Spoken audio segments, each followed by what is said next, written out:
Hello, and thank you so much for joining us. I'm Jennifer White, PETA UK's Senior Media and Communications Manager. If you read PETA Global magazine, you will see the article about the many hot seat interviews I've given about animal rights issues. Well, today I'm so happy that I don't have to debate a surly TV presenter like that contrarian Piers Morgan, but instead can tell you about the wonderful and world-changing work of PETA's Global Compassion Fund. PETA's Global Compassion Fund extends PETA's vital work for animals into communities around the world. From rescuing donkeys from the brick kilns of India, to putting a new roof on a cat shelter in war-torn Syria, to supporting the first all-vegan primary school in Uganda, and so much more. Rescuers work in seemingly hopeless situations, often in areas where few others dare set foot. As you may have seen before, they wade through chest-deep floodwaters, sift through earthquake rubble, and descend into deep wells. They even enter active war zones to rescue animals who would otherwise die terrifying deaths. And not only do they respond to emergencies, but teams also work proactively to prevent animals from ending up in dangerous situations. The fund supports vital spay-neuter programs in Mexico, the Philippines, Romania, and other countries. We prevent thousands of cats and dogs from being born, only to end up homeless or abused.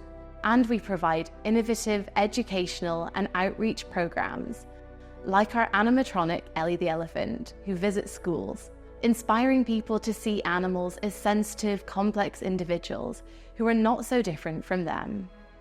Today, PETA President Ingrid Newkirk will share a few inspiring stories of animals whose lives were saved and forever changed, thanks to PETA's Global Compassion Fund. This work is vital, and it all comes about because of support from generous people like you. Today, as you hear these rescue stories, please remember the vital role that you play in making them happen. And please consider joining us to ensure that even more animals can be helped by becoming a monthly Global Compassion Fund donor. Now, I'll hand over to a very special guest, PETA Honorary Director, James Cromwell. James? Even before I appeared in that little movie you may have heard about a talking pig, I believed that all animals, from pigs to pigeons to primates, are deserving of our compassion and respect. I felt in my heart that their lives are important and not mine to take, which led me to go vegetarian and later vegan decades ago. I sensed a kindred spirit in the folks at PETA who have made a name for themselves pushing the envelope for animal protection, a strategy some might think is risky, but it's hard to argue with success. PETA is now the leading animal rights organization in the world and works hard to keep growing. PETA has never stopped fighting and winning in their work to save animals, and I'm with them all the way. That's why I would go to the ends of the earth for them, because I know that they'll go just as far to defend animals. But you don't have to take my word for it. You can see for yourself some of what PETA has accomplished for animals all over the world right here, with PETA's president herself, Ingrid Newkirk, and these inspiring rescue stories from around the globe. Ingrid? Thank you, James. The world needs more people like you, with hearts as big as the sky, and the courage to put their own freedom on the line to fight injustice. In these times of war, political division, and increasing polarization, it may seem like we have little in common with even our next-door neighbors, let alone with those in other countries around the world.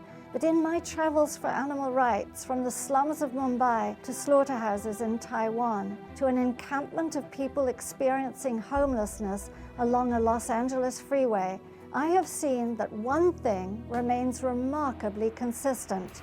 There are always animals in need. And while some people are indeed cruel, there are always many people who are kind and will help them.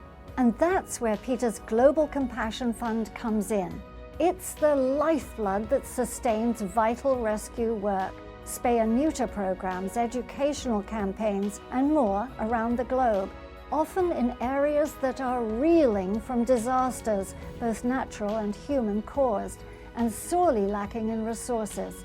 I have always believed in doing, just like other PETA staff members. I once tore my underwear apart to make a bandage for a dog with a torn foot pad who was stranded and bleeding on a beach.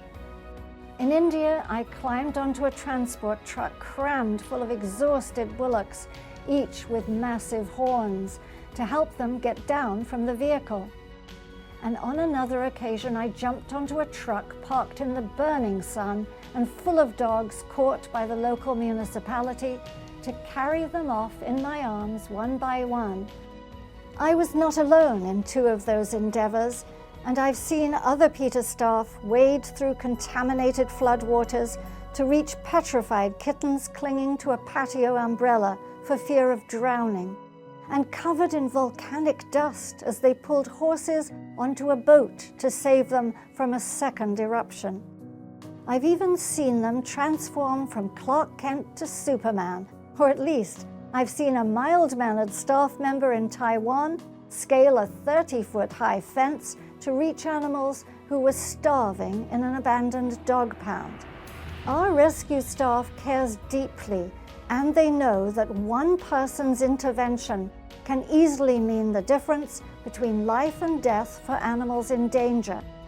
Today, please allow me to share just a few encouraging stories of animals in trouble and the people who saved them. First, let's go to Romania, where a tiny puppy was struggling to survive all by himself by the roadside. This dear little soul, later named Mowgli, must have pined for any comfort at all. His only friend in a big scary world was a dirty cup, perhaps flung from a car window, and he carried it with him everywhere. Little Mowgli was all by himself, and some 600,000 dogs and countless cats endure variations on his harrowing experience on Romania's streets. They're plagued by mange and hunger, and many of them die from starvation, diseases, or injuries. Regrettably, conditions inside Romania's animal shelters are often even worse than they are on the streets. Animals are crammed together in filthy, rusty cages without enough food or water, and they have no opportunity to do anything that's natural or important to them. In winter, they suffer greatly from frigid temperatures.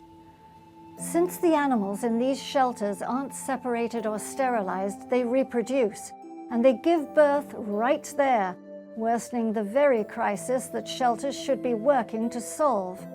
Many animals who enter these places, and especially the puppies born in them, don't survive the ordeal. PETA Germany's PETA Helps Romania program tackles this crisis head-on by spaying or neutering thousands of animals in Romania every year, and by providing them with veterinary treatment, food supplies, and other vital care. One day, rescuers with PETA Germany's Romanian partner organization, Edux Anima, spotted what they at first thought was a piece of shag rug. It was Mowgli. He was so filthy and matted that he didn't even look like a living being. The street he'd wandered onto was busy, and it's honestly a miracle he hadn't been run over. One of the rescuers, Razvan, crouched down and slowly crept toward Mowgli, trying to appear as non-threatening as possible. Mowgli whimpered, clearly unable to contain his mixture of excitement and fear that was swirling inside him. He must have wondered whether this man was there to help him, or if he would yell and throw stones as other people had. Although he was only a few months old, Mowgli's experience on the streets had taught him that he'd be better off not to wait to find out. He couldn't run, he could barely even crawl. Razvan gently scooped him up, and Mowgli's fears began to melt. Realizing that he was safe, the pup snuggled into his rescuer's arms. Another rescuer searched the area for Mowgli's mother, but she wasn't there, and judging by his pitiful condition, it certainly seemed that he'd been on his own for some time. Mowgli was delivered to the rescue center supported by PETA's Global Compassion Fund. There, perhaps for the first time, he ate until he was full. He received intensive veterinary care and a regimen of vitamins and other nutritional support, as well as a much-needed bath. All of this care worked wonders for him, and he grew visibly stronger and healthier. No longer having to worry about scavenging for his next meal or dodging traffic, Mowgli was finally free to be a puppy. He made friends with 2 other pups at the rescue center, and together they spent their days playing, romping, and wrestling before flopping into an exhausted heap for a nap.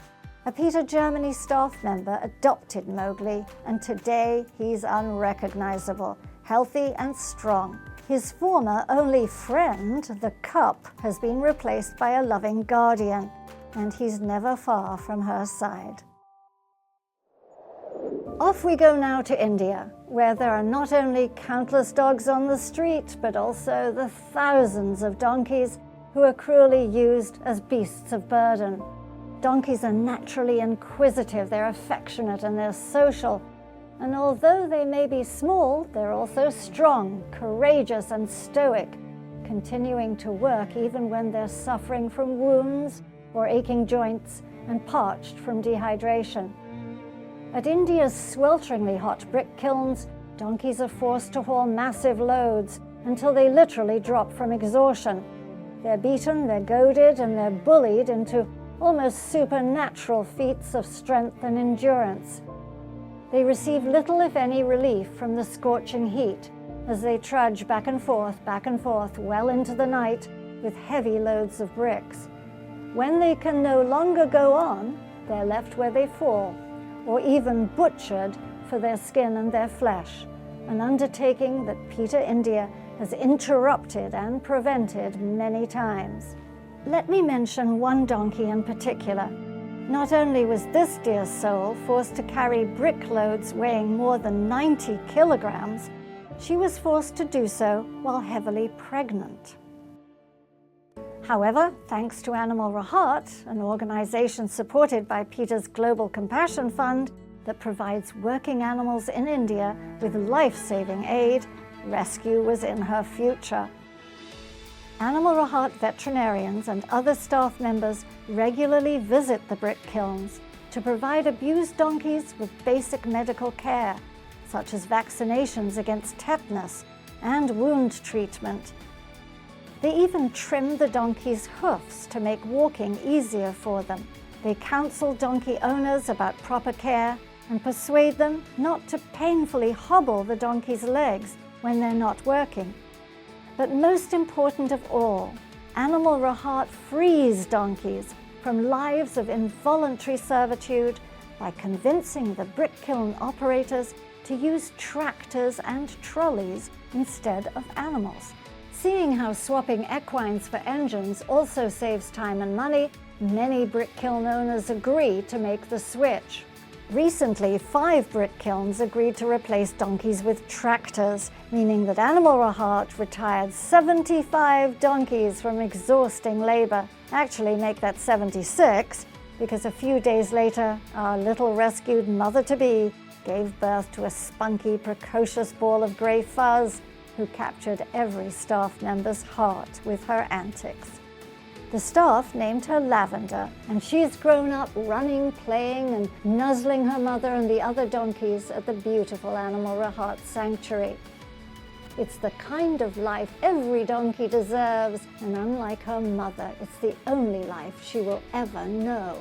Lavender will never see a brick kiln.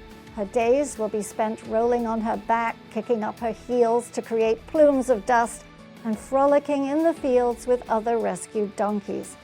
She will never be forced to haul anything, not even a pebble. To end, let's hop over to Deutschland, where PETA Germany's rescue team received a phone call from a young boy begging for help. He reported that a cat had been hit by a car and killed, leaving behind 4 newborn kittens, and that his unhinged uncle had locked the kittens in an attic to starve them to death. PETA Germany's staff member talked to the uncle, but he was stubborn and he refused to free the kittens so that his nephew could feed them. "The kittens stay where they are until they die," he said. A PETA Germany team raced to the family's farm, hoping they weren't too late. PETA Germany is nothing if not persistent, and when a personal appeal for compassion didn't work, the staff switched gears, laying out the consequences that the man would face from the authorities if he deliberately allowed the animals to starve to death, and that did the trick. The kittens were clinging to life when they were rushed to PETA Germany's rescue center. At just 2 weeks old, they should have been nursing every few hours, but it had been much longer since then that they had eaten. At the rescue center, they were bottle-fed and kept warm and comfortable, although nothing can replace a mother's love. That's when Mirabella came in. This beautiful calico cat had endured her own hardships. She had been scavenging for scraps of food when PETA Germany rescued her from the alleyways. The team had already lined up a loving home for her, but she was staying at the center while she recovered from surgery. Knowing she had a gentle and loving nature, the rescue team decided to put the kittens in Mirabella's room overnight. By the next morning, the kittens were no longer orphans. Mirabella had adopted them all. All 4 of them were contently snuggled up against her in the basket. She affectionately groomed them and enveloped them with love, as any good mother would. Over the next few weeks, Mirabella taught her new charges how to eat solid food, use a litter box, groom themselves, and everything else that growing kittens need to learn. Under her doting care, today they and their loving foster mother have wonderful homes of their own. Another good thing came of all of this. Before they whisked the starving kittens to safety, PETA Germany staff managed to persuade the uncle to allow them to come back to sterilize the other 2 cats in the home and a dog who lived on the farm. PETA Germany does the same for many other animals living in rural and impoverished areas, preventing countless kittens and puppies from being born into a world where they aren't welcome. And just as Mirabella taught her kittens, PETA Germany teaches young people to have compassion for all sentient beings by holding animal care workshops and making humane education a permanent part of the school curricula. The group is working hard to ensure that the next generation is less like the cruel uncle and more like the caring nephew. As you know, we rescue animals every single day. These stories are only a few examples of how, thanks to your support, PETA's Global Compassion Fund makes a world of difference for animals.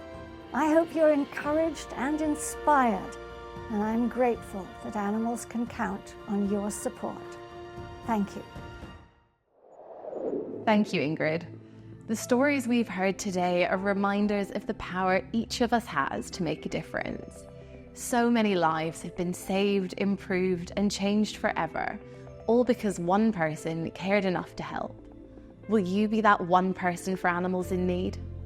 All around the world, animals are forced to haul heavy loads, imprisoned far from their families and homes, skinned alive for fashion, caged, poisoned, experimented on in laboratories, killed for a nugget or a burger, and deprived of everything that makes their lives worth living.